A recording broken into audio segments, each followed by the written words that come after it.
Saltwater fishing, a fun sport for the whole family. Are you looking for a fun and exciting way to bring the whole family together? Try saltwater fishing at Grand Isle, Louisiana. Saltwater fishing is an activity everyone can enjoy no matter what their age is. Many generations can grow closer by fishing together, and this is also a great activity to use to teach children about things like conservation, water safety, and habitats. First, you have to decide what kind of rod you want to begin building your stock of saltwater fishing equipment with. There are various rods that you can purchase depending on your fishing needs. However, before you go out and buy anything, make sure you consider how you fish, the type of fish you are trying to catch. Will you be surf fishing? Will you be fishing from a boat? Will you be fishing from the roadside along Louisiana Highway 1? Will you be fishing from the old Grand Isle fishing bridge? Alternatively, will you be fishing from the public fishing pier at the end of Smith Lane, or maybe the fishing pier at the state park at the east end of the island? Will you be fishing for speckled trout, or flounder, redfish, or any of the blue water fish of the Gulf of Mexico? Do your research so that you get the rod that is best suited for the type of fish you are trying to catch. Consider size of the fish, location, water conditions, and even the amount of people that are going to be fishing with you. All of these things will determine what kind of rod and reel will best meet your and your family members' needs. Always remember that the cost does not always reflect the quality of your saltwater fishing equipment. Everyone has a favorite brand name, and it will not always be the same as your fishing buddies. Of course, your saltwater fishing equipment will only be as good as the care you give it, so make sure that you clean it and store it properly after every use. Take the time to maintain and change the lines, and always keep your reel lubricated. This will ensure that it will stay in good working order. Taking care of the equipment is just as important as knowing how to use it properly. Taking care of your saltwater fishing equipment will ensure that you and your family will get many years of enjoyment out of it.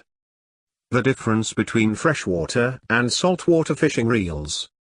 The first difference you may notice between saltwater and freshwater fishing reels is the price, because saltwater reels are much more durable. After further inquiry, you may feel as though you are getting price gouged, because the two reels look like they are essentially the same thing. However, there are differences that are much bigger than the price, and there is one main reason why: the fish. Saltwater fish are much larger in size and generally have a much more aggressive temperament, meaning that they are highly likely to fight back more aggressively when you catch them.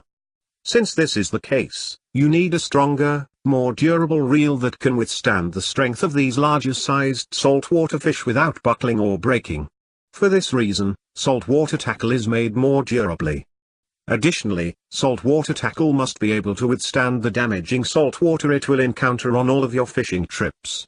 Most saltwater reels are coated with a special covering that prevents the salt from corroding the reel and rod.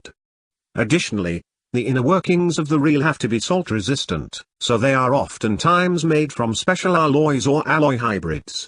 This is where the price part comes in. Saltwater reels are more expensive because they have to be made to be so durable.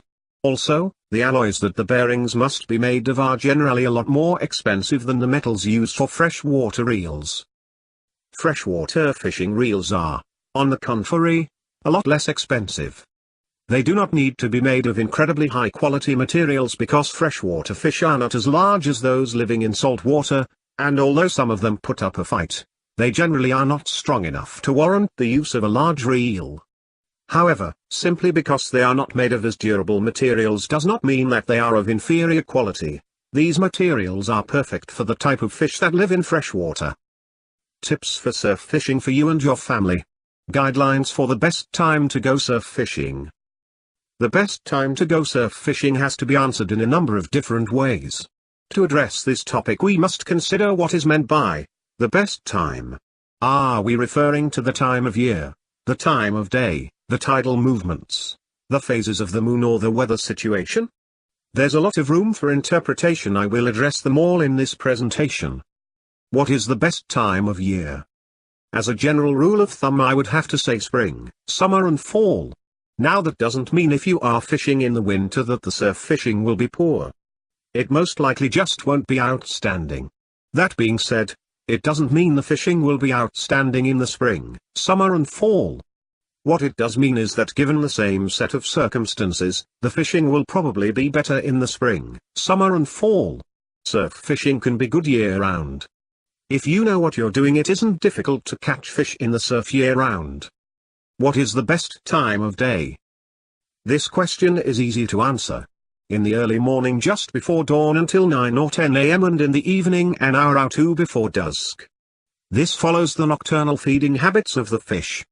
During the summer, when a lot of the beaches are occupied by sunbathers, dusk might be your best bet after they have left the beach. What is the best tide time? It's no secret that the tides affect surf fishing. Moving water at the surf line is good for fishing. High tide is best because it's easier to cast out and reach the deeper water. The window of opportunity is 2 hours before high tide and 2 hours after. Slack tide, which is right between high tide and low tide, is not productive for surf fishing. Low tide is usually only good for scouting the beach for ideal fishing spots. What are the best moon phases? The moon not only plays a part in the tidal movements, it also affects the fishing. Let me explain. The moon produces the most extreme tide changes, referred to as spring tides, during the new moon and the full moon. The water moves faster during the change in tides from high to low tide, and the total change in depth is the greatest. This is the best time to fish the surf. Also, during a full moon the fish feed most of the night. What are the best weather conditions? Weather conditions are a little more difficult to address because of all the different kinds of weather factors. An onshore breeze, if it isn't too strong, is a plus. Cold fronts are negative factors. High wind and surf is also bad. High winds make it difficult to fish and the water clarity is very poor. Low pressure is better than high pressure during a spring tide. When the weather conditions have been poor for the last 24 hours, the fishing won't improve until the fish have had a chance to acclimate. Sometimes it may take a day or two depending on how severe the weather has been. Now, after considering all the best times for surf fishing, it's easy to understand how these situations can work together when they occur at the same time. When planning to go surf fishing, try to take advantage of the time when several of these conditions overlap each other. How to choose the right surf fishing bait to improve your catch rate. Choosing the best surf fishing bait for the situation will improve your catch rate. This presentation is a digest of my best tips for how to choose surf fishing bait that will give you great results. Match your bait to the most common bait in the surf. This almost sounds like common sense, but you have to look at it from a different perspective. The most common bait in the surf isn't always common. That's important to realize. Predator surf fish are opportunists. They will feed on what's ever available even if it's not their preferred source. Available food sources will vary for lots of different reasons. It can be affected by the time of year, the weather and other factors. Knowing what these factors are is important, but it's more important to be able to learn what the most common bait in the surf is at that particular time. Surf fish are feeding on different bait at different times. I previously stated that food sources for predator surf fish can vary for different reasons. If you are going to become a successful surf angler, you need to develop an understanding of the factors that influence the available food sources. This will come with experience and a foundation of knowledge to start with. After a while it becomes instinctive. Here's a tip you can use. Common bait in the surf will also be readily available for the vendors who provide bait to the bait shops. If you go into the bait shop to buy bait, some of the bait will be more scarce than others. Chat with the attendant for a minute and learn what bait has been coming in most readily.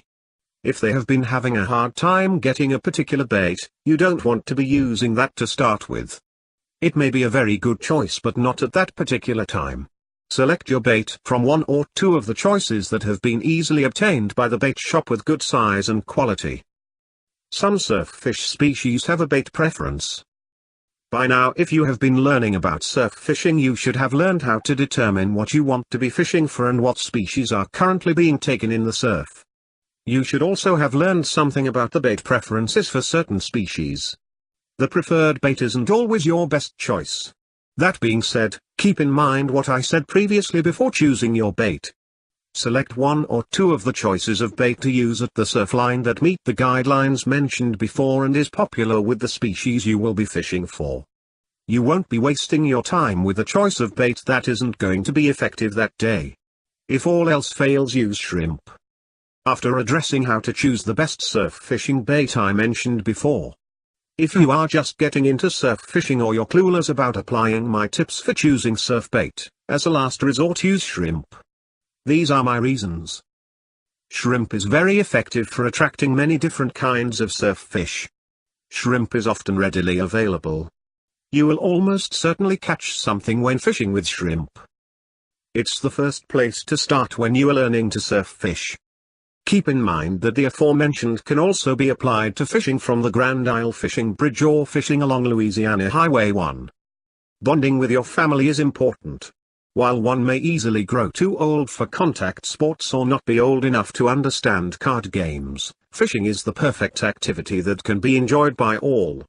You should consider saltwater fishing the next time you are looking for a unique family vacation idea or weekend getaway.